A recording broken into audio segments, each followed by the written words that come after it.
Popped up a big button on my screen. Welcome back to episode 2 of the Sports Lab with my friend Thomas Bailey here. Last night, the Boston And we're Celtics live. clinched their 18th championship when defeating the Dallas Mavericks in 5 games. I just have to ask your thoughts first. What were your thoughts on the series and the game in general? Very boring series. I'm not going to lie to you, man. It was not my favorite. I felt like it was inevitable the Celtics were going to win, especially after going up 3-0. No one's ever come back from down 3-0. Sure, the Mavericks, blew them out in Game 4, made it seem like it was closer than it was. Game 5 was a complete crapshoot, really. It wasn't much of anything, and really, I felt like everybody knew Boston was going to go the whole distance. They had an easier run than most teams, you'll say, but happens every few years. It just goes like that. You can't control it. You just play who you play, and they got it done and kind of got that monkey off their back. Yeah, no, I think this is huge for them in years to come. They finally were able to get that championship. And, I mean, like you said, it obviously wasn't the hardest path ever, but you can't blame them for that. Whoever they faced, they dominated. And everyone thought Dallas came out of the West, much tougher. Boston came out of the East, it's weaker. Dallas, it's got a good shot. And nope, it didn't matter. They had one game. They dominated one game, but Boston completely controlled the series. They're just so deep. That starting 5 is just so good. And the defense, man. Go ahead. Finish what you're saying. Yeah, the defense on that team is just so good. Like I was telling many people, I'm like, this defense is so good where they're not going to be able to stop Luka, but they're going to be able to pester him. They're going to be able to slow him down, and he did not have his greatest series ever. And you got to really give credit to Jaylen Brown and Drew Holiday there, especially Jaylen Brown. He was able to – obviously, Luka was getting his own, but he wasn't making it easy. It wasn't a super efficient series for him. I think he only had one triple-double, only one game with more than 10 assists. Luka averages like 9 on the year. So I just find it very impressive that they were able to shut him down and that aspect, or at least slow him down where he wasn't just completely taking over the game, because he never really had a game in the series where it was just like, wow, nothing you can do. You can't stop him. Like every game, Boston was in it besides one, but that was more so an offensive failure, not a defensive failure by Boston in Game 4. But I just think overall, Boston was just so good this year, and the fact that they're bringing back their top 8 players next year are all under contract, and they still have all their picks for the next 3, or they're all their first for the next 3 years. They should go out and make another move to go pick up a backup wing, or maybe they just want to draft Al's replacement, because even though Al made it seem like he is coming back, he's obviously 38. He's not going to be able to stick around forever, and I don't really trust Luke Cornett or Xavier Tillman to be the backup center of the future. So I think maybe they can go either option, getting a backup wing or point guard, or backup guard / wing. So we don't have to rely, at least in the regular season, we can play the bench a little bit more to lower the risk of injury. But there's just many options they can go. This team's not going to get worse. It's only going to get better. And they were just so good this year, top 10 in almost all time in almost every metric you can think of. And it's just very underrated. Obviously, Jaylen Brown's the one that won the Finals MVP. Do you think the voters made the right choice with that one? I think they did. It's either him or Drew Holiday. I really thought Drew Holiday made a case for himself as well. If you're going off of just entire playoffs, I feel like you got to give at least a little bit of a look to Tatum. But if you're talking about just Finals MVP, which is what the award is, Tatum didn't really carry the team like you thought he might. And I know there's a lot of pressure that's been on Jason Tatum, so I feel like this is a very good thing for you guys to have won with Tatum playing the way he did. Takes a lot of that pressure off Tatum for next year when you guys get back into that same exact thing. I feel like you guys are going to be very competitive again next year as well. I really think that Jaylen Brown does make a lot of sense. He was basically your best all-around player between offense and defense. If you want to talk about just the guy who was there when you needed him most, it was Drew Holiday. But if you're talking about who was there every single game of that 5-game series, I think it's got to be Jaylen Brown. I feel like they made the right choice there. I like where you're going with Al Horford, too. I feel like he's going to end up coming back. I feel like he's probably going to run it back one more time. As you said, your top 8 players are all coming back. When you have a kind of plan like that in place with Joe Mazzulla at head coach and everything like that, I feel like you guys are going to be able to run that back. Al Horford's going to give it one more shot, and that's probably going to be wraps on his career. So a contingency plan really does need to come into effect soon if you're looking for one. Yeah, honestly, I think Jaylen Brown deserved it, but me as a voter, I would not have voted for him. I would have actually voted for Tatum. You can look at the efficiency stats, but he's like the sixth player ever to lead his team in points, rebounds, and assists in a championship run. And there's like three other people that did it once, and LeBron did it like four times because he's LeBron, and he's just that good. But he wasn't. Yeah, he was. You can look. Oh, he's only shooting 40%, but he was still playing great defense. Yeah, he wasn't guarding Luka like Jaylen Brown. Jaylen Brown's defense was definitely more important than guarding Luka. But he had like 3 games. He had 3 double-doubles in the series. He was 3 rebounds away from having 2 triple-doubles in the series. And then in the closeout game where they needed him most, he was by far the best player in Game 5. He had 30, I think it was 31, 11, and 8. And it was like not like him just chucking up a bunch of shots. He was efficient in the game. I think the Celtics shot 50-40 off his passes. So it wasn't just him passing it out and then dribbling around and making some like crazy contested shot and him getting credit with assists. No, he was getting people wide open looks. He was constantly beating people off the dribble at the 3-point line, driving in, kicking out. And yeah, you would have liked to see him not shoot 40% from the field and 25% from 3. Yeah, that wasn't good. But everything else he did, I think. And I mean, even when he shot that inofficially, he still scored more points than Jaylen Brown. Either way, I think they both deserved it. And you can make an argument that they're the best duo in the league after this championship run. But I personally would have given the pick to Tatum, very, very thin. And then Jrue Holiday, I do got to give a shout out to him. I just think that he wasn't as consistent offensively. Like he wasn't like their go-to guy scoring the ball. So I wouldn't have given it to him. I probably wouldn't have thought about him, but shout out because he had a great series. He was definitely the 3rd best player in the series for them. And, 100%. And the fact that they did most of this playoff run without Kristaps, they had him the first like 3 games of the Heat series, then games 1 and 2, and then hobbled in Game 5, or I think part of Game 3, and then hobbled. And he wasn't even like even in these finals, he wasn't. I don't think he started any games. Maybe he started like Game 2, but he wasn't playing his like full workload because he wasn't fully healthy. So the fact that they were able to do that without probably their 3rd best player for most of these playoffs, it's pretty impressive. I mean, I know Kristaps has had injury problems. There's no guarantees that he'll be healthy next year, but if he's healthy next year in the playoffs, that could be really scary. I mean, I'm not going to get ahead of myself, but the Celtics could dominate the league for the next five years because they have all these guys. Jaylen Brown and Tatum are just entering their prime. Jrue Holiday's towards the end of his prime, but he's locked up for 4 years. I think even at the end of that contract, he's still going to be at least elite defensively, even if he maybe lost a step on offense. Kristaps is still 28, 29. He's still not super old. Derek White's still in his prime. Like, really the only big piece that's not going to be there for the future is Al Horford, and backup centers are like, I mean, as much as it's going to suck to lose Al when he does retire, it's not going to be too hard to find a replacement because he's just a backup center playing 20-ish minutes a night. So I am really excited for this team to run it back next year. But overall, who do you think was the best player in the series? Like you said, you thought Jaylen Brown deserved Finals MVP, but if it was like hockey where there was a playoffs MVP, would you have given it to Jaylen Brown or would you have given it to Tatum? I would have had to give it to Tatum in that situation. Like I was mentioning, I feel like Tatum overall was the better player in the entire playoff. He stepped up in place of players like Porzingis who weren't there. And I like that you mentioned the Porzingis news because everyone's quick to say, oh, well, Donovan Mitchell got injured. Tyrese Halliburton was injured. Well, we played without Kristaps. Don't get ahead of yourself there too, you know. And that's one thing that they're quick to judge the team that wins in that series versus the team that loses. If you guys would have lost, your fans would have done the same thing. Well, we didn't have Porzingis.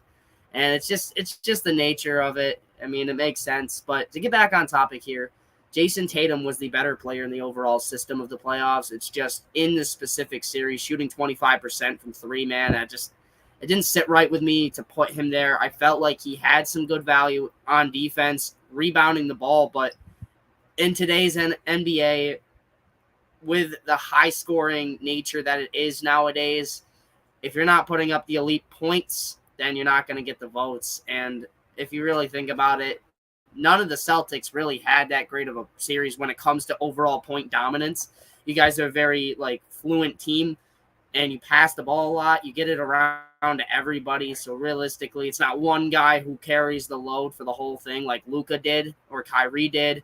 And so it's more so just a fundamental basketball where you pass it and you just take it when you have a good look. And so if you have to go overall playoffs, I'm going Tatum. Well, in just that series, though, it's got to be Jaylen Brown. Switching over to the Mavericks side, how do you think? What are your thoughts on the Mavericks coming out of this series? Do you think were they overachievers? Would you say they're going to be back in the mix next year? How do you think this affects that team? I think this is almost eerily similar to the Oilers situation, where they play in a very, very deep conference that's going to be very competitive for the next several years. And I feel like it's going to be hard considering there's only two players that dominate their team, Leon Draisaitl and Connor McDavid, Luka and Kyrie. There's only really two guys that really hold their weight fully. I mean, yeah, sure, we saw a good chunk of what Lively can do in this year's playoffs, but I don't know if it's a fluke or not. You have to see next year. He's a rookie, of course. So there's a lot that goes into that. But realistically, if they were matched up in the second round with the Nuggets instead of the Timberwolves getting the Nuggets, they would have got smoked. And I'm so serious with that. I feel like the Timberwolves are the only team that are weird for me because they match up so well with the Nuggets, but not with anybody else in the conference. And so basically, they got so lucky that the Timberwolves ended up drawing the Nuggets. And honestly, if you would have gave the Thunder one more year of development before that series against the Mavericks this year, I think they would have literally wiped the floor with them too. And honestly, that was an ultra competitive series to begin with. So you're going to give OKC another year of development with all those draft picks that they have to go out and get somebody else if they want to, or use them and draft other players to brighten their future even more. You have Jokic and the Nuggets, who are always going to be a threat. You have the Timberwolves, who are now on the rise. You have even the Clippers, who have been their arch nemesis for the last few years. They're going to most likely keep the main core. So there's a lot of teams in that Western Conference, and that's not to mention the fact that if you do get to the finals, you're playing a team like Boston again, or a team like New York, or maybe even Indiana comes out of nowhere like they did this year. You're going to play a good team from the East too. And so realistically, I feel like this was a once-in-a-lifetime opportunity for Luka. I don't think you're going to get much better chances to get this far in the playoffs. And so that leaves me really questionable for next year and how good they're going to be. I think they're still going to be in the mix. Obviously, I think they're going to be a playoff team. I don't think they're going to be like some trash team that's bottom of the league or nothing like that. But I just feel like it's going to be hard for them to make another deep run like this to the finals with so many competitors in that conference. Yeah, I'm going to have to agree. I really think they were kind of an overachiever this year. I mean, they made it to the finals. Definitely a great accomplishment, but it kind of showed under the bright lights. Really, the only one who was consistent the entire series was Luka, and he still didn't even have the greatest series. He was basically a traffic cone. Look at game one. He was really bad. Yeah, and I mean, offensively, he put up his numbers, but he wasn't super efficient. Maybe you put part of that on Kyrie only showing up really for 1.5 games. I mean, he was really good in game 3 and he was good in game 4, but I was always making the joke that, I don't have to worry about Kyrie. He doesn't show up in Boston. Like, I was trolling when I was saying that, but it happened. The 3 games in Boston, he completely disappeared. He had under 20 points in all 3 games, and it really kind of honestly puts a tarnish on his legacy, because now really the only ring he has is with LeBron, and that's LeBron. Like, yeah, Kyrie's great like that. He's got the offensive talent, but his inconsistencies really killed him in the finals here. And I think if you'd gotten that second ring, you're talking about him being a top 50 player all time, no doubt. Now, I don't really know. I mean, I'd really have to look at the list of players before I rank, but he was on. I think if they won this year, I think he would have been undoubtedly top 50 all time. And now, I don't really know if you can put him there, because it wasn't like they just lost and played well. He didn't play well, and then Luka, on the other hand, he's always been a playoff riser. For him to have this kind of series, I'm not going to put it too much against him. He's been battling injuries all playoffs, but at the same time, you got to be able to keep your body in shape to be able to go on these runs and stay healthy enough and still be able to give full effort on offense and defense. Because he gave his effort on offense, but it wasn't even just him being so unathletic. People would drive by. He was bad off the ball. He just looked lost. He would just days off. And then someone would run right by him, or there'd be a cut, and he'd just be standing there what are you doing? Like, it wasn't like him trying and him just not being athletic enough. I'm like, all right, you in the off season just work on some athleticism. It was basically like he just wasn't in his mind. He just wasn't there on defense, and that's just very worrisome for years to come. To be able to, because making through the playoffs, it's a grind. It's not just always who's the better team. It's the who's more prepared, who's the fresher team. And Luka was not fresh in that final series, and I think that's what ultimately killed them the most. Is Boston was the fresher, more prepared team than Dallas was. But you mentioned the Oilers. I saw that in one of the games, Luka threw the ball, like they threw the ball, and Luka just stood there. He just didn't try to go down the court. He just went like that, basically shoulder shrug, like I did all I can do. Well, the thing is, man, you got to give more effort, and he just was not giving effort in this series as much as he had in the last series against the Timberwolves.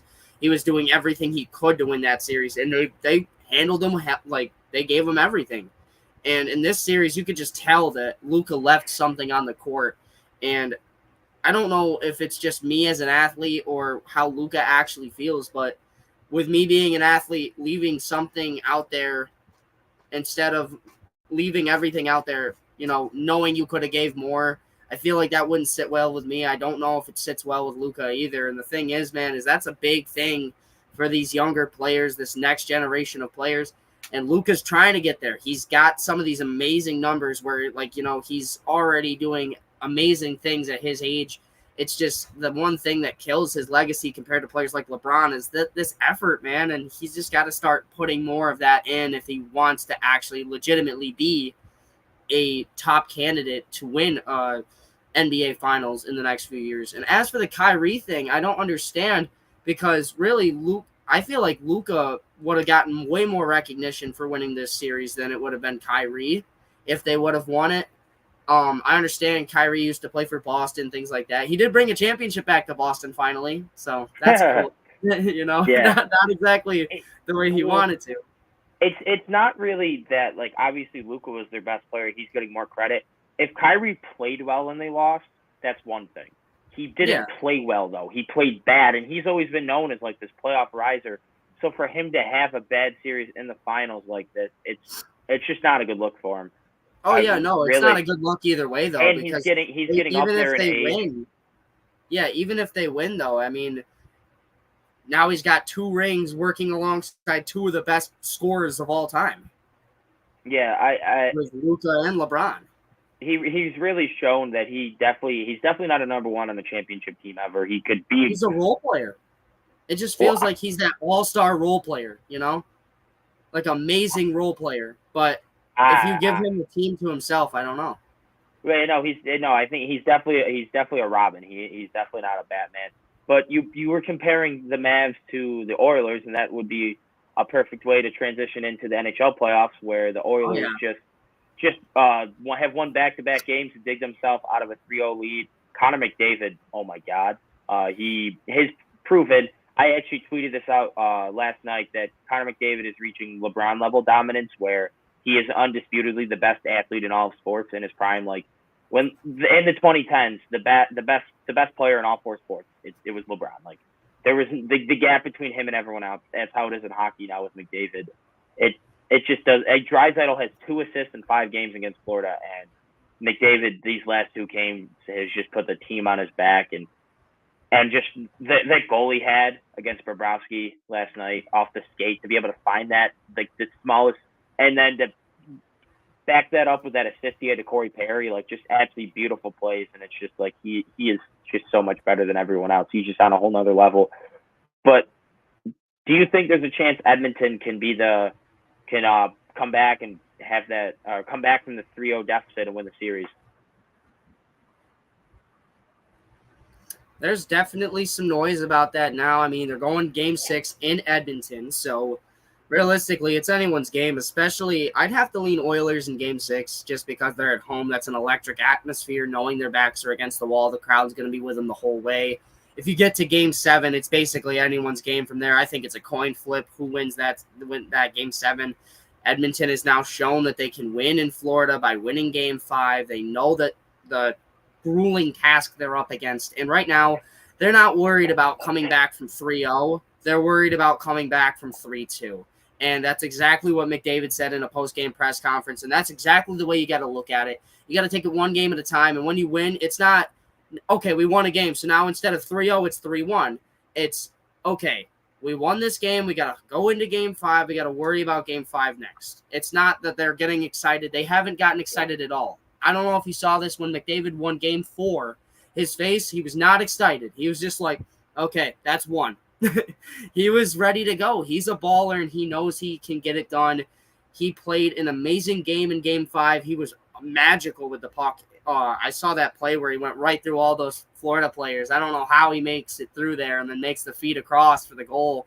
It's just it's just beauty. It's pure entertainment. And here we are, game number 6 coming up, and I believe that's in 2 nights, maybe one now. I think it's Friday. Yeah. Yeah, I think it's Friday. So there's a lot going into it, though. I mean, you're in game 6. You're at home now. You've won your only game before game 5. You had one at home. They are better at home in this series than they are on the road. And you know Edmonton's going to bring it all night long. They're not going to make things easy on Florida.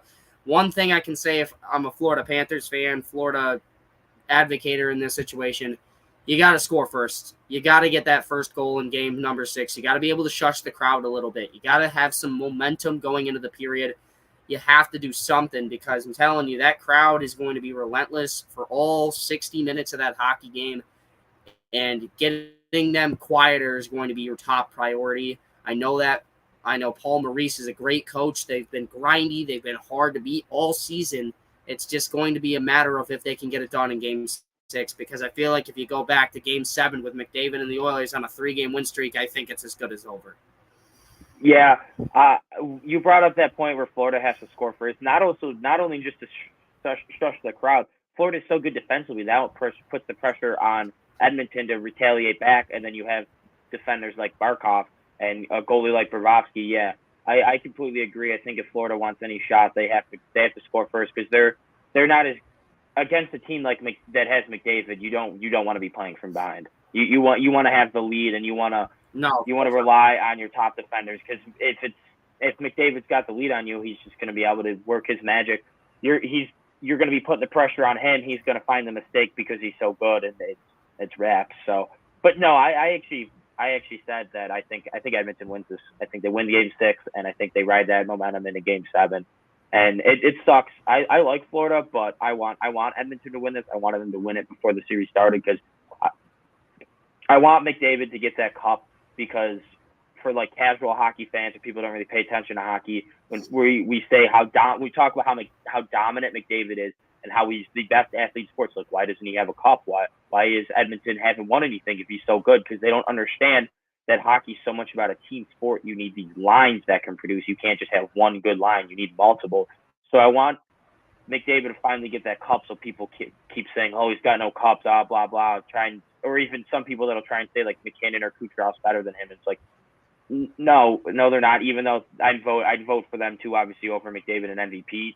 McDavid is definitely the better player, and it's not really a debate in my opinion. But there was two trades that went down today too. Did you see the 2 trades? There was Jacob Markstrom to the Devils, and then Pierre-Luc Dubois. I did indeed. And Darcy Kemper swapped. What are your thoughts on those 2 trades? 1 for 1. Yeah, what are your? I really like the Jacob Markstrom trade. Yeah, so I'm going to start with the Jacob Markstrom trade. It was Kevin Ball, who is a 6th, 7th defenseman, mostly a depth piece for the Devils last season. I think he takes an expanded role with Calgary, who's really weak on that left side, which is where he'll play. I think that he'll make an impact there. And then, of course, the 2025 top 10 first-round protected pick. For Jacob Markstrom, honestly, I've heard a lot of rumblings about Markstrom potentially going for a lot higher than this, so I think this is a very big steal for the New Jersey Devils. Looking at it on paper, it doesn't seem like it's that big of a deal when I say this, but 30% retention for his salary as well, which means that instead of $6 million, he will now be paid $4 million. It's a 33% retention, so a third of that money is shaved off the contract, giving New Jersey $2 more million to work with for this offseason. I think realistically, now that they've got Jacob Markstrom averaged a .905 last season in 61 games. I think he started something like that. He had a insane workload.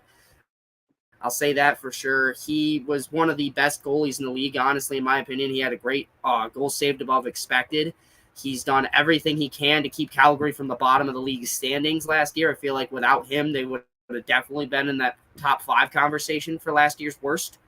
And so adding him to a team like New Jersey, who's very sound offensively, a team that can go out and get a couple goals, I feel like if they score at least 3 a night, I don't see them losing very often at all. I think this definitely boosts their odds of making the playoffs again next year after this year. Heard a lot of news about their GM being very upset that the team missed the playoffs, upset that they underachieved like that. So he wanted to make a splash like this.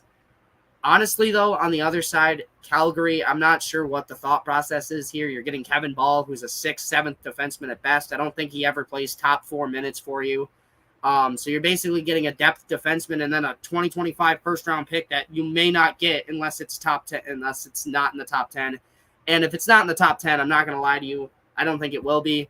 I think New Jersey at least makes the playoffs. So you're going to get a back end of the first-round draft pick and a 6th or 7th best defenseman on your roster for an elite goaltender. And I understand he's 34. I understand he's got 2 years left of a contract that's $6 million. But I don't see where the value's at. The only thing I will advocate for the Calgary Flames in this deal is there's a man by the name of Dustin Wolf, 2019 7th-round draft pick, 214th overall, who has been making some rumblings with the Calgary Wranglers in the AHL for the last 2 years, got them all the way to the conference finals of the AHL last year before falling, and then the Hershey Bears, of course, ended up winning that. So this year, he was a lot better. He is way more poised, and I think that them trading Markstrom is in order to get him minutes in the NHL next year, start to slowly work him up to the starting role. So him and Vladar as the 2 starters there is going to be great.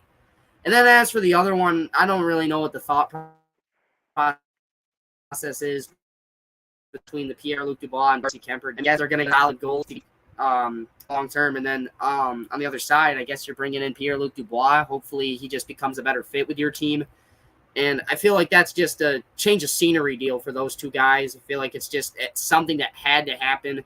And so realistically, I'm not sure if either of those 2 are going to win that trade. I feel like right now I'd say it's a lose-lose. But realistically, I really am a lot more interested in the Markstrom deal. I think that makes a lot more of an impact long-term than it does for the other 2 players. Yeah, I have to agree. I think the big winner today is definitely the Devils getting Markstrom. I think they were a playoff-level team last year with awful goaltending.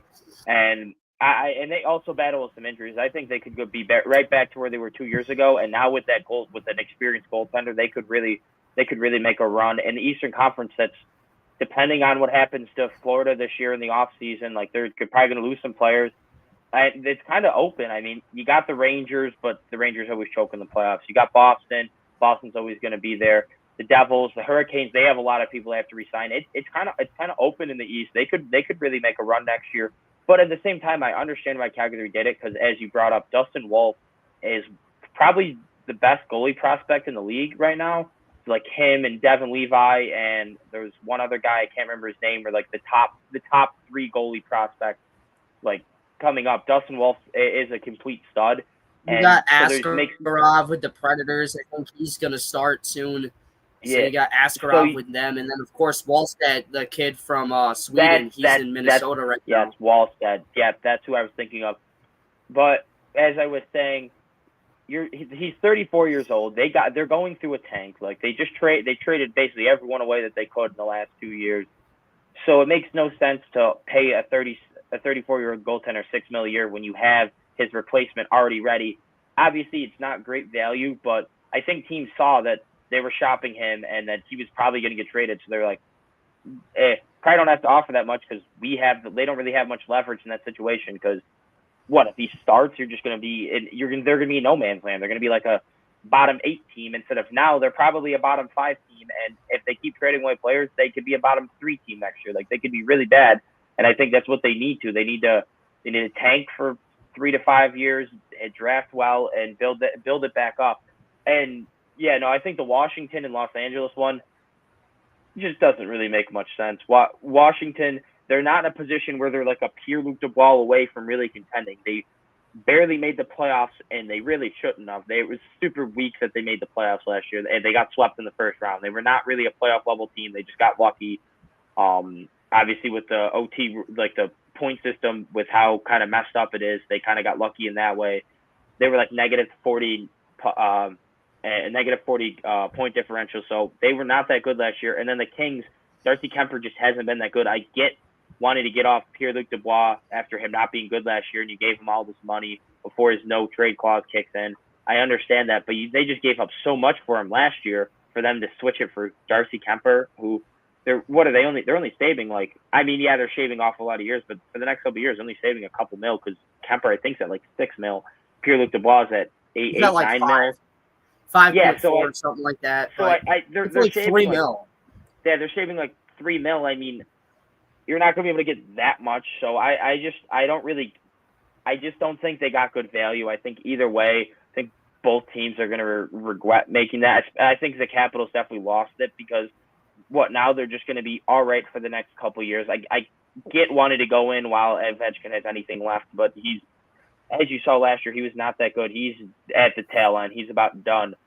So they're going to be average for a couple years, and then they're going to have to go through this rebuild. They're going to be absolutely awful, and they're going to have that $9 million sticking around, or they're going to have to buy it out. And actually, now speaking of buyouts, I've seen a lot of rumors that the Sabres are actually going to buy out Jeff Skinner instead of trading him. What are your thoughts on that? I see that happening. I really do feel like Jeff Skinner's got to go.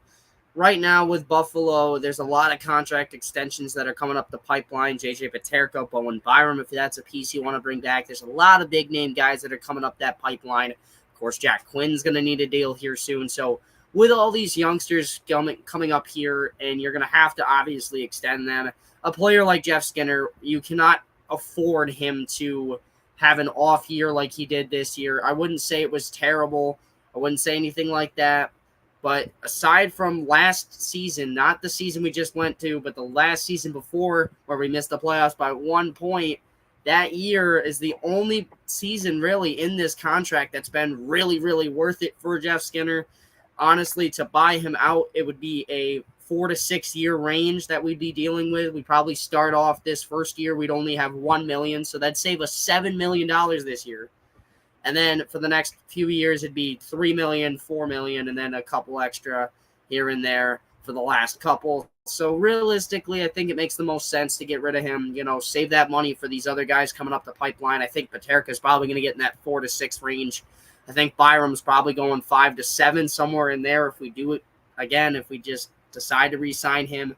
So, and then of course there's Jack Quinn, which realistically right now it's a coin flip on what he gets considering his injury history. I feel like with Jack Quinn, it'll end up being a few years less, probably only like a 2 or 3 year deal, but around 3 to 4 mil range. And then, of course, there's other guys the Sabres really like they want to bring back. There's a player like Peyton Krebs. He's coming up. We're going to need to re-sign him. There's a lot of other things you got to take account. Of course, Devin Levi will be coming up here within the next 2 years, so there's that. And then, of course, Luukkonen. Haven't extended Ukko-Pekka Luukkonen yet. If you're going to, you're going to have to do it right here, right after the draft's over, or at the drafts, like from now all the way up until the draft starts.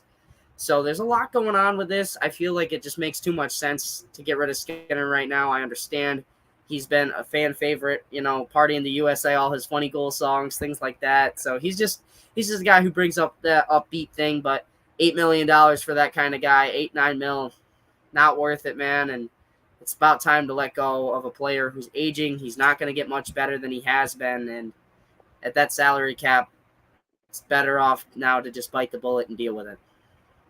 Yeah, I think we should buy him out. I just don't think we should do it this year because we have like $20 million cap space. We don't need the cap relief this year. We need it more in the upcoming years when we have to re-sign all these players. So it makes more sense to pay him the $9 million this year and then maybe buy him out next year, and then there's less money that has to be spread along. So that means in 3-4 years when all these extensions kick in, we're not sitting there eating 2-3 mil. We're sitting there eating 1 mil. That $1.5 million could really go a long way and the difference between us extending someone and letting them walk.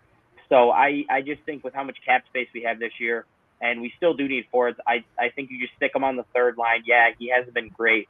Yeah, it sucks you're paying someone $9 million to be on the third line, but we have the cap space to be able to bite that this year, and then maybe try to look for trade partners. I don't know if there's one available, but with his, I think he has a no movement clause, so probably not super likely, unless you can find someone he wants to go to that can be talks you have.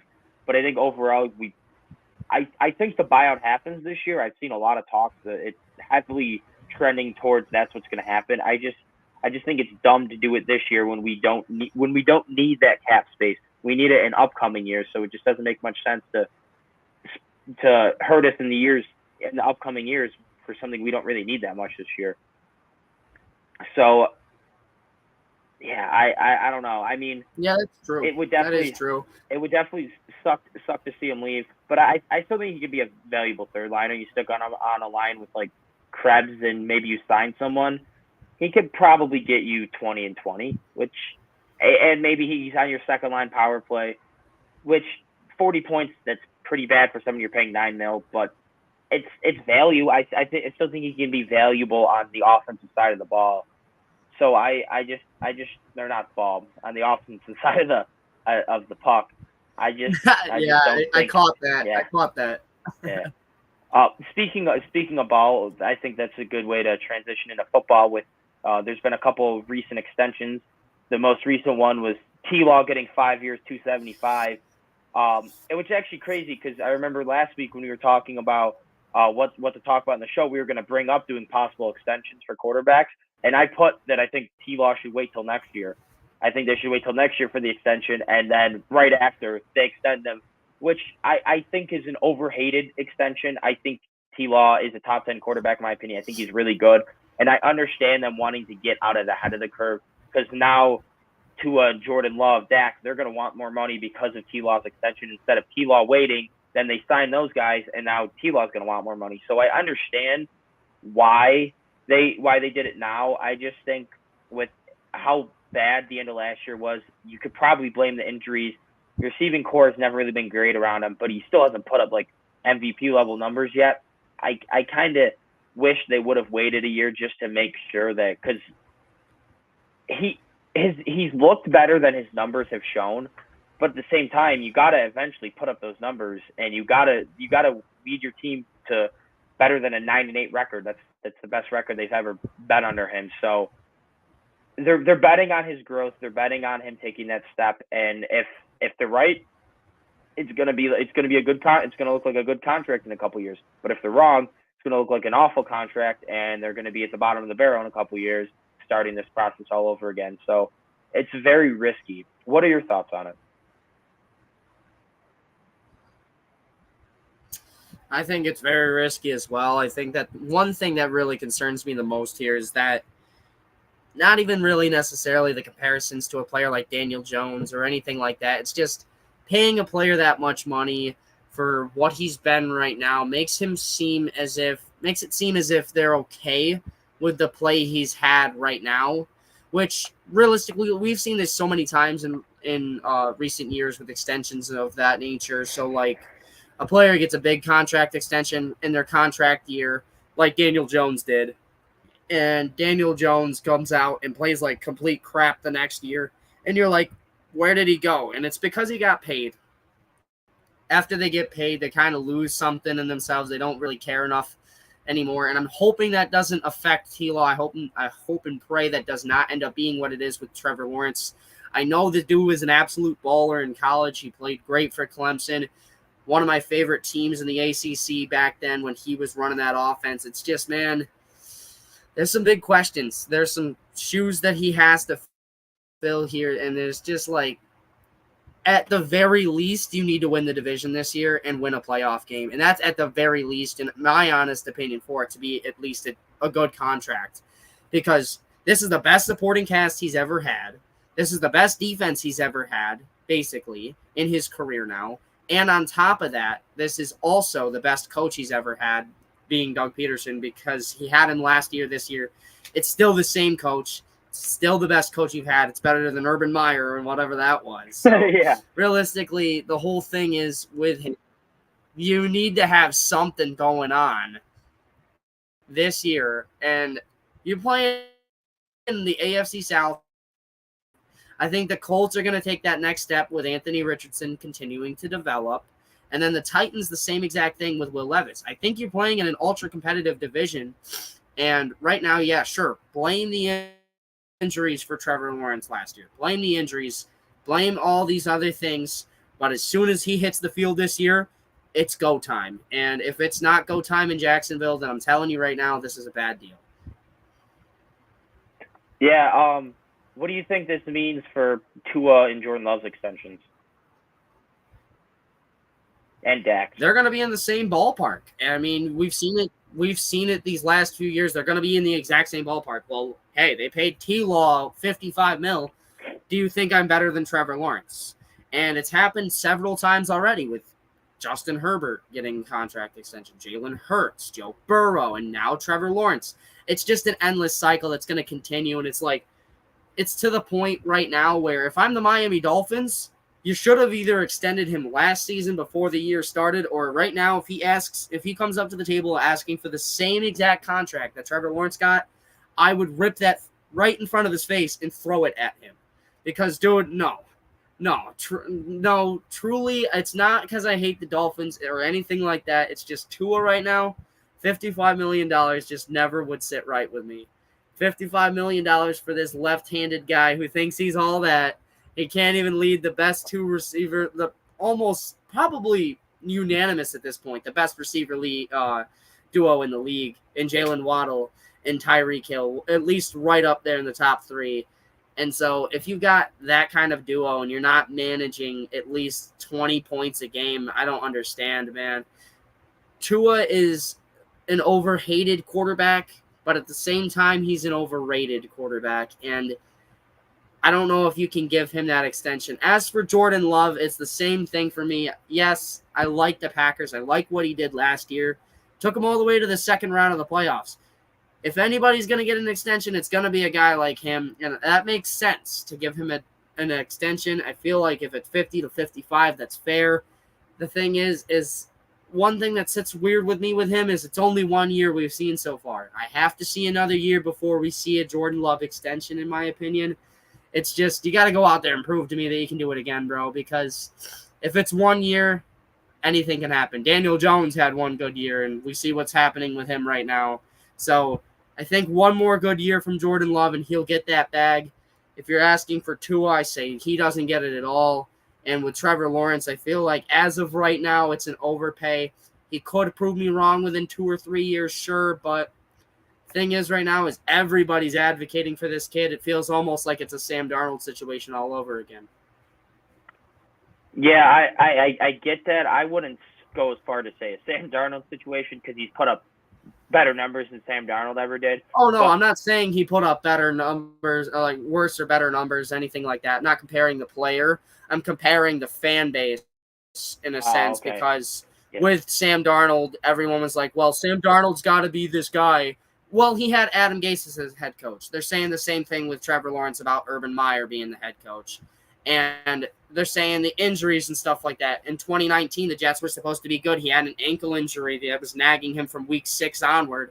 And they were like, oh, well, his ankle injury is the reason he didn't break out this year. And they're saying the same thing about T-Law last year. And so the thing is I don't want it to end up becoming a Sam Darnold situation where it's just this guy's getting excuse after excuse after excuse. Because right now you got the money.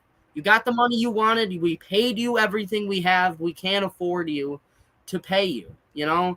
And it's now put up or shut up time for Trevor Lawrence down in Jacksonville because right now we handed you the money. It's time for you to cash in, and it's time for you to deliver for this franchise because if you don't, dude, we just realized that we made the worst decision of our franchise's history. Yeah, back to the Tua thing. Looking at it from a pure football aspect, yeah, I think giving Tua that contract to be stupid. But looking at it from a Bills fan, give him $60 million, give him $70. Let Tua write in his own check. Whatever Tua wants, just give it to him. Because the more money they give him, the worse they will be. Because Tua is a great game managing quarterback. You put good weapons around him, You put a good system around him. He can put up good numbers. He's accurate. He has very good timing. He accurate can do to a all degree. Of these. Well, he can lead receivers well, and if he has chemistry with the receiver, he has very good timing, very good anticipation. He has a beautiful deep ball. The problem is he doesn't have a super strong arm, so he can't fit into super tight windows. He can't make those super high level difficult throws, and he doesn't offer you much as a runner. He doesn't offer you much outside the pocket as a thrower. And when the pressure's in his face and the play breaks down, he panics. It's not like it's Josh Allen, Joe Burrow, Pat Mahomes, where they're going to make a play, they're going to win you the game.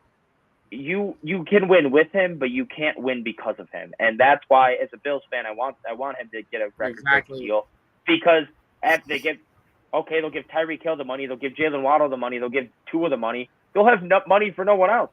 They've already had to let players like Christian Wilkins walk. They're going to have to – Teron Armstead's going to retire soon. They're not going to be able to pay any of those running backs. They'll probably just keep drafting them. But the offensive line will probably suffer. The defense is going to suffer. I mean, this year it looks like it's make or break this year, because they have put in a lot. Yeah, they lost Christian Wilkins. They lost some big pieces. They've added a lot of pieces. So I think that this is like their all-in year, and then they have to pay Tua, and I think they're going to be screwed once they do it, because I think they do end up giving him T-Law money, or because they'll be Tua can be like, oh, look at my numbers, but the numbers don't really tell the full story because of the offense he's in and the receivers he has around him. But I really hope that he gets that contract, because I would love this. Josh Allen already owns the Dolphins when they've been this good. Once they get Tua that contract, they're not going to be that good. Imagine what Josh is going to do to them. And then you get to see all the Dolphins fans cry on Twitter, and it kind of makes me laugh. But also another thing, I was looking, scrolling through Instagram today. I have a question what's your question real quick? My question here is, what about Dak Prescott? I think you give him like a what about 3-year 170. Don't give him a long term. Play it out a couple more years. He's gonna want. If it's short term, he's gonna want maybe try 150, 160. But he's gonna be like, I was an MVP candidate last year. I want the top. The going rates right now 55. I want 55 plus. So yeah, 3 years 170. That's like 50. Yeah, but he hasn't won a playoff game. I think he's overhated. I mean, yes, he doesn't always play the greatest in playoffs, but you can't put the Packers' loss on him too much. His defense allowed 45 points or 48 or whatever. His defense couldn't stop a nosebleed. Yeah, he didn't have a great first half, but he turned it around in the second half. That's not true. He threw 2 pick sixes. Yeah, he didn't have a good first half. He threw 2 pick sixes in that game to make it 48. I thought it was just 1. He played better in the second half, though. Yeah, he didn't have a great first half, but I mean, I understand that. But what are you gonna do? You're gonna let him walk? Who's your option? Trey Lance? Like, you don't really have much there. That's why I'm saying don't give him a long term, like a 5-year. Give him a 3-year, play it out, and then in 3 years, if there's still nothing, then maybe you go through rebuild. But you have probably the third best receiver in football. Probably the third best pass rusher in football, one of the best cornerback rooms in football. All these and super important positions, you have really good players. So I just don't think this is the time to give it up. I think you give it a couple more years. Let it play out with they seem to draft pretty decently. I mean, getting like players like CeeDee Lamb, Micah Parsons, Tyler Smith, Trevon Diggs. They've drafted some studs. So I don't think it's time to give up yet, especially with the NFC not being that strong. I mean, you have the Lions, you have the Niners, the Eagles probably, the Packers probably, maybe the Falcons, the Rams are in there, and you can make an argument that Dak's the best quarterback in the NFC right now. I probably would put him at 2 behind Stafford. But that's a legitimate argument. You can make a legitimate argument that Dak is the best quarterback in the NFC. So I just don't think it's time to move on. But going on to another extension, the Justin Jefferson extension, the 4-year 140, he absolutely set the market. And as a Bills fan, I love it. because I think Justin Jefferson's a stud, but this also means that Jamar Chase asking price just went up a bunch more. And the more money they have to give Jamar Chase, the less money T's probably already gone, the less money they can give the rest of the team, and that only hurts the Bengals and helps the Bills. What are your thoughts on the Jettas contract?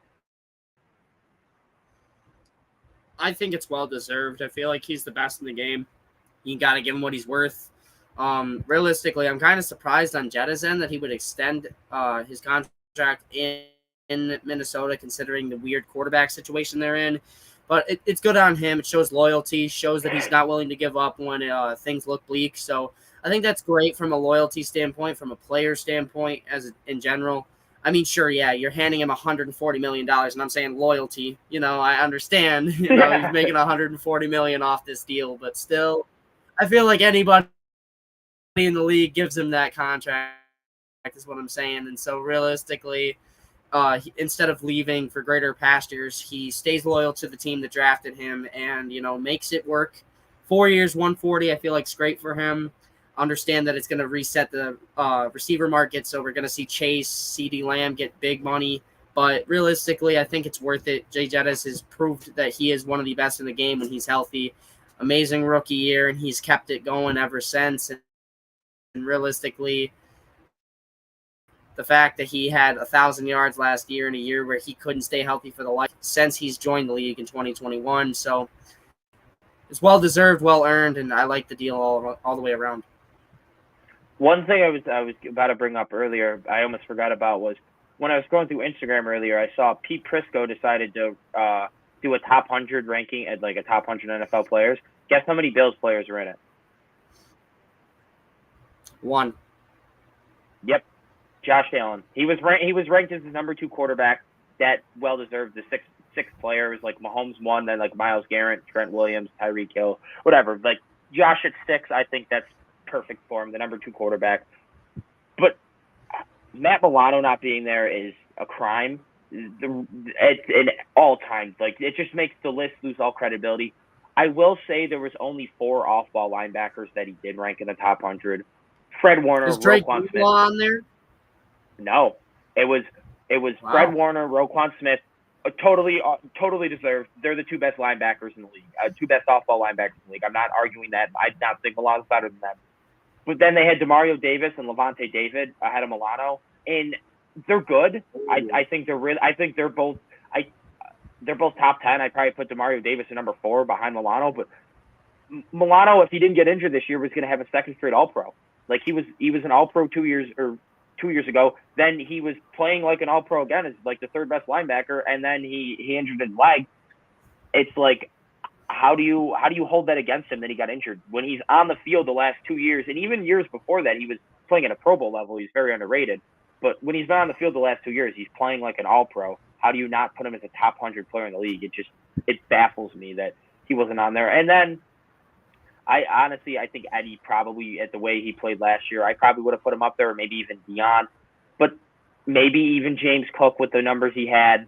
But I think Milano's the only one that's a true snub. Milano's the only one that's a true snub. The other guys, if he gets in, Ed Oliver. But one guy that you haven't met.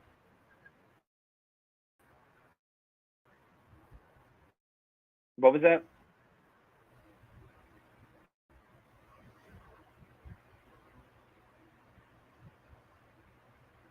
Yeah, I think that I think next year, I think the Bills are probably going to have way more in it, because I think Kincaid could take that step.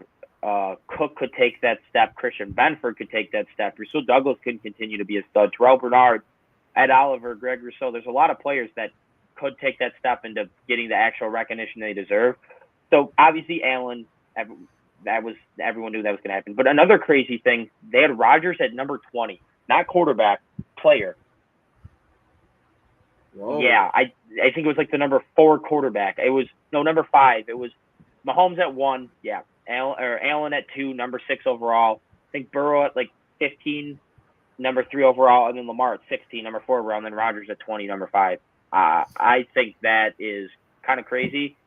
I mean, maybe he comes back this year and proves us wrong, but he didn't have a great year his last year in Green Bay. Jordan Love the next year put up better numbers with only a marginally better situation. So, and then Rodgers was injured last year. I mean, you can't really hold injuries, but a 40-year-old coming off a torn Achilles, putting as the 20th best player in the league, I think is kind of absurd. That is crazy. I'm not going to lie to you. That's yeah, insane. I'm excited for this year, though. The Bills are fine. I feel like this is the first time the Bills have been like, I mean, most people know they're good. Everyone knows what Josh Allen is, but this is the most they've been like thought after. Like this is the most they've been an underdog since 2020. Like there's so much unexpected. There's just, and I kind of like it. It's annoying as it is not seeing these players get the respect. It's like, all right, we have this. No one expects as much out of us. All these people think we're not going to make the playoffs. We're not going to do anything in the playoffs. It's like, let's go prove them wrong. I kind of like being the underdog in that situation where, all right, if we go 10-7, it's not like, oh, Josh Allen's so bad. Why? It's like, well, yeah, you've been saying his receiving core has been awful in the offseason. I mean, even if he puts up good numbers, like if this receiving core is so bad, then he should get MVP. Like I think this is the year Allen gets the MVP just because the narrative is he doesn't have any help, and if I still think he puts up similar numbers to years past, and voters be like, okay, wow, Josh Allen really is that guy. He's putting it up without Stephon Diggs. You can't make the excuse of, oh, Diggs made him when he puts up big numbers without Diggs this upcoming year. So I'm more excited for this year than I was last year, if I'm being honest.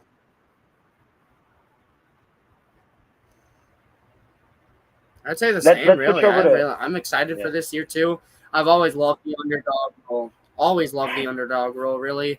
No matter if it's just me, myself, playing in a sport or what it is. I mean, the only time in high school I was ever the underdog considered was in a tough game for against Utica. So, and we lost 3-1 in that series. We did lose 3-1. So, I mean, obviously we were the underdogs for a reason, but I like being the underdog. I mean, I feel like it just takes away that responsibility feeling for Josh Allen. It's just not as much pressure on him, especially without Diggs now, too. This is the freest we have ever seen Josh Allen, and I was telling my friend this the other day. He's not got barely any expectations for this year. There's people saying he might go under 3,700 yards passing. They're saying he's going to have a down year. The Bills aren't going to make the playoffs. They're saying all these things. This is the least pressure situation Josh Allen's been in, first of all, with that regard. Second of all, Josh Allen, on top of that, is allowed to do whatever he wants. He can run the ball. He can throw the ball, whatever it is. He's not on a leash like he was a few years ago. He's completely off. He can do whatever he needs to do. This is just the most free version of Josh Allen we've ever seen. There's low expectations for the team, and this is the Josh Allen that played so good back in 2020. This is the Josh Allen that made who he is today. And so the thing is I feel like he's going to play just fine. On top of that, not knowing who we're going to throw the ball to instead of having to throw it to Diggs and force these pressure throws for Josh Allen, it's just so much added pressure because it's like, okay, I have to find a way to get the ball to my number one receiver or he's going to bitch at me. And so the thing is without that now happening with Keon Coleman or Curtis Samuel, Khalil Shakir, whoever, without any of these guys putting that on him to say, hey, get me the ball no matter what. This time it's a stress-free situation for Josh Allen, and he can just sling the rock. And when he slings the rock wherever, he is at his best. Yeah, and also without Gabe Davis now, that was where the majority of interceptions Josh threw. I think it was like 40 to 50% of his interceptions came when targeting Gabe Davis. They just always seem to have a lot of miscommunication, and that a lot, like the interception against Miami, it was like, or the play against the Eagles where you're supposed to turn in or you're supposed to turn out and turned in, or it was the miscommunication on where we're supposed to go. Like there was just many times, and now he doesn't have Gabe Davis to have those miscommunications. I think his interception number goes down a lot more too. He's not trying to force it to Gabe and Diggs. And I still think he probably throws like 10 interceptions. It's Josh. He's very aggressive. He's going to throw some dumb interceptions. I can live with that because of all the other amazing things he can do. So I'm not saying he's going to be like an Aaron Rodgers level where it's like 40 touchdowns and 5 picks. No, I still think he probably throws 10 interceptions, but he's also going to have 10 oh my God throws. You were not from this earth. So it evens out. and it's more of a net positive than a net negative with Josh. So I'm excited. But let's switch over to baseball. Before I start, I do want to give my condolences out to the Mays family. Rest in peace to baseball icon and Willie Mays. Really the first ever true five-tool player with his ability to hit, run, field. He hit for power. He hit for average. It didn't really matter with him. He was an elite all-around player. I mean, I think he's fifth all-time in home runs. I think he's in the 3,000 hit club. Like, he was just an all-time great, and it's sad to see him pass.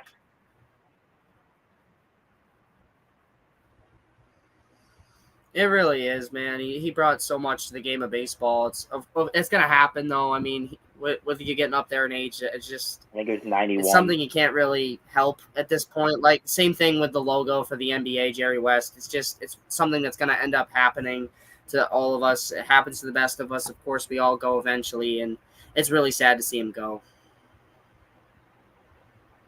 All right, switching over to current baseball. Garrett Cole is back tonight. He didn't have a great outing. I have the score up on my phone. He allowed 2 runs in 4 innings. Obviously, he's on a pitch count. First he's pitched all year. Yankees are currently losing 4-1. But with the Yankees having the best record in baseball, what do you think it means to be able to bring Garrett Cole back into what is already looking like the best rotation, or at least top 3 rotation in baseball?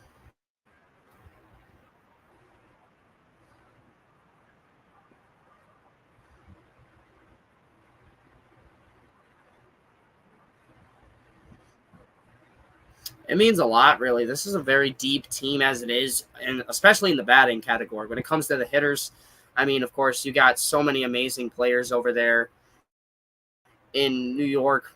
I mean, right now you got Carlos Stanton. You have Volpe, who's playing on another level. You got, of course, Aaron Judge, who's been insane. Adding him back into the pitching side of things is going to help them come playoff time. We've seen time and time again that the thing that wins you championships in the MLB is having that pitching staff, that you can continuously rotate through game after game after game, and not being able to worry about who you're putting out on the mound.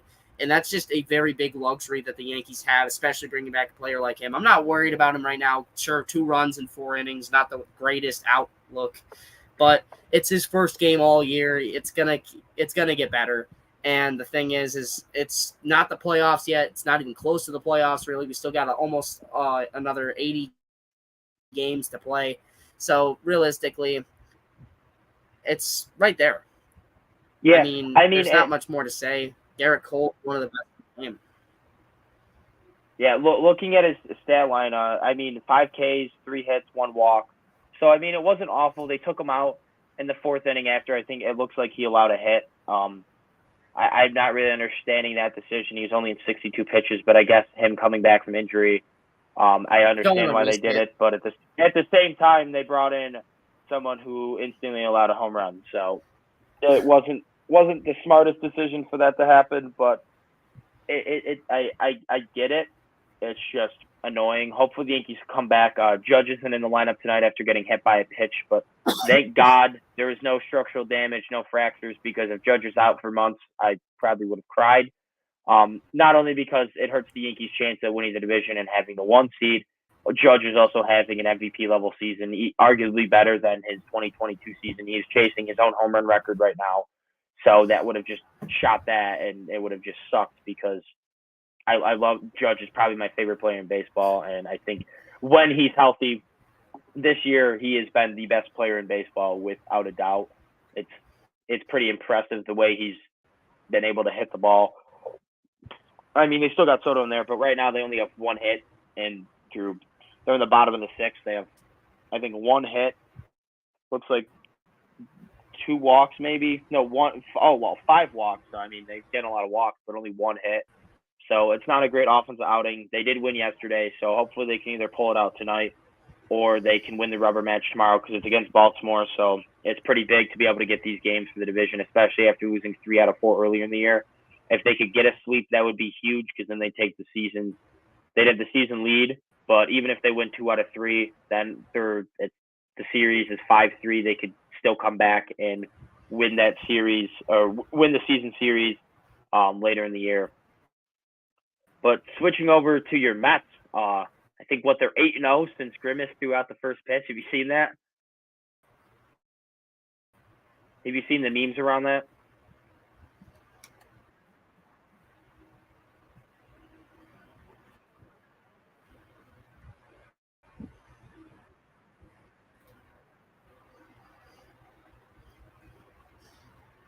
They're doing good right now, man. I mean, 8-2 in our last 10. We've been great. We're finally rallying back from a slow start. We're 35-37.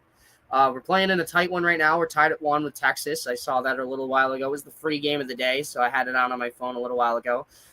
Poor guy doesn't want to pay for the MLB subscription. It's a little bit much for what I have time to watch baseball for, so I'm not going to pay for that. But when my Mets are on for the free game of the day, and of course, something that starts with S and ends with T, if everybody knows what I'm hinting at, great streaming platform, but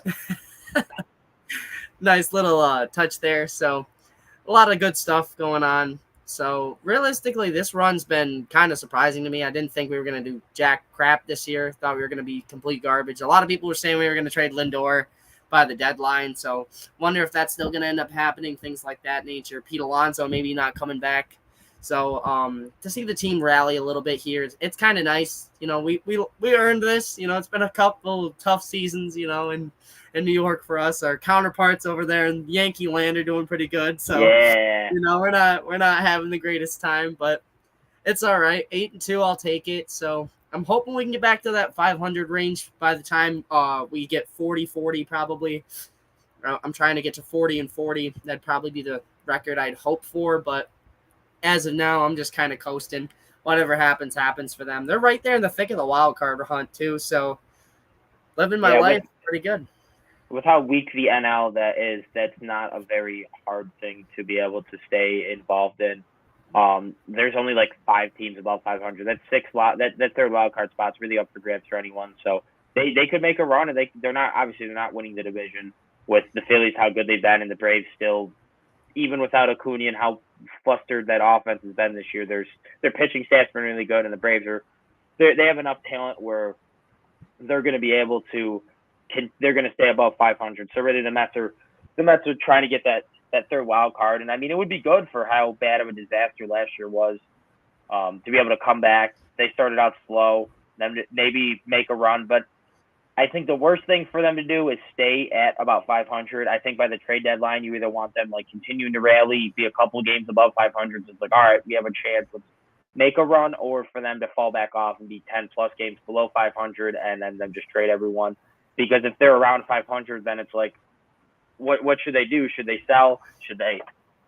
It's going to be a much harder decision if they're at this. So either as a Mets fan, I'd hope them obviously to continue winning, but if not, then I'd rather have them suck so then they know to trade away. But back to the Yankees, Anthony Rizzo is going to be out for at least like 2 months with a fractured, I think, forearm. They called up Ben Rice, prospect, their 12th ranked prospect. But overall, I think this coming up trade deadline with how bad Rizzo's been playing, I think they should just try and get a third baseman, Ryan McMahon. Then maybe you can platoon Rizzo / LeMahieu at first, but I don't know how much I want either of them playing right now. They've been both pretty bad. And McMahon can play first. I think it just brings a lot more to the table on what they can really do with their infield, because with how they have the best outfield in baseball, the best outfield in recent memory. They have one of the best pitching staffs in the league. Their bullpen's pretty good. Their weakness is their infield minus Volpe has been pretty bad. LeMahieu's been bad. Oswaldo Cabrera is basically just a good platoon guy. Torres hasn't had a good year, and Rizzo's been bad. So I think they definitely need to get a guy, and they get McMahon or someone like that, another corner infielder, and get like 1 or 2 relief pitchers to shore up that bullpen. And I think they're set to make a run in the playoffs. And a lot of reports are saying they're going to be pretty aggressive.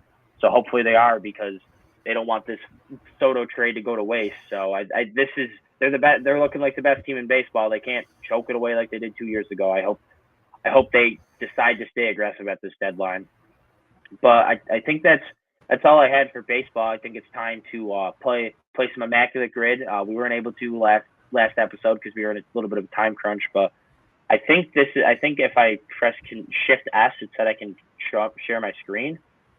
So I'm going to share that, and we'll go over to Immaculate Grid. All right, we can try it. Mets currently right now, while he's trying to get that set up, folks. Well, while you're trying to get that set up and everything, the Mets right now, 35-37. We are right there with 4 other teams for that final wildcard spot. And we're technically there for the second to last wildcard spot, too, which is held by the Cardinals, who are 36-37. So the Mets aren't completely dead yet. So that's awesome to see. Don't worry, give them a couple months. But, we'll see how it goes.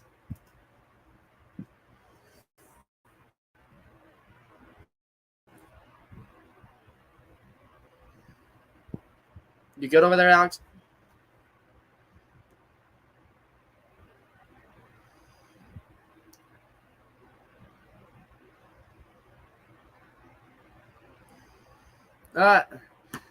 Alex did just unfortunately get kicked out. His computer froze. So we're going to wait for him to jump back in here in a second.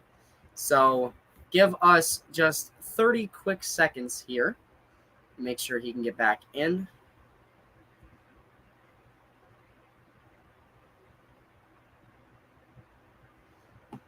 But in the world of baseball right now, the New York Mets are 35-37. They're fighting for a wild card spot over there. So we'll see what they can go ahead and do for this year's playoff.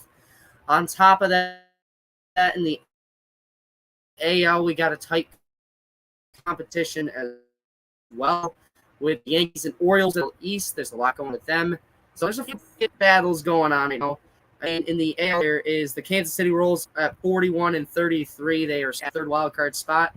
Right behind them are the Boston Red Sox with the 39-35 record. After that is under 100. So it's really between those two teams. And then, of course, the Minnesota Twins at 31 there as well. And the Baltimore Orioles, 47-25 is their official record right now, which is right behind the New York Yankees, who are 51-24. So a tight battle to watch there. That no matter who it is, I think out of those two teams, they end up getting the top wild card spot in this year's playoff. There's a lot that still has, so I'm going to go ahead and him to load in. Tight race in the playoffs. Let me know who you guys think are going to make the playoffs this year in the MLB. And Alex, you are back. Yes. Computer is still frozen. Sadly. So I went to share my screen, and I guess I'm not going to be able to share my screen anymore because I wanted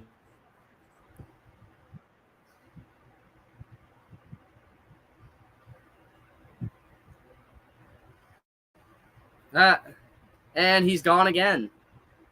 All right, guys. I think with that being said, we might have to end the show a little sooner than later. We'll get things figured out for next time so we can do some Immaculate Grid, things like that, even Weddle for the NFL's version of Wordle, things of that nature. So make sure you guys stay tuned. Thank you all for watching this episode of the Sports Lab